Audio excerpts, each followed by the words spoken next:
মা আজও রন্ধ্র হাতে টালির ঘরের দরজায় ঠায় দাঁড়িয়ে তার খোকন আসবে বলে, যে খোকনকে এমনই এক বর্ষার উন্মুক্ত রাতে কারাগারির পুলিশ ডেকে নিয়ে গিয়েছিল আর বরানগরের রাস্তায় ভোরের ঘুম ভাঙানো কুকুর যার দেখেছিল গুলিবিদ্ধ রক্তাক্ত দেহ, সেই মাকেও ডাকুন। তার কানে কানে বলুন, হাম বুলবুলে হ্যাঁ ইসকি হ্যাঁ গুল সিতারা হামারা সারে জাহাঁ সে আচ্ছা হিন্দুস্তান হামারা। সবাইকে সবকিছু বলে শেষ হয়ে গেলে শীতের সুনসান রাতে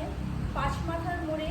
ওই যে ঘোড়ায় চেপে বসে আছে সেই বিপ্লবী তার কাছে এগিয়ে যান। ফাঁকা রাতে নিস্তব্ধ বাতাসে কান পাতলে শুনতে পাবেন সেই বিপ্লবীর বজ্রকণ্ঠ, আমি তোমাদের কাছে রক্ত চেয়েছিলাম স্বাধীনতা দেব বলে, আমি পারিনি, কিন্তু আমি আমার সারা জীবন উৎসর্গ করেছি, আর তোমরা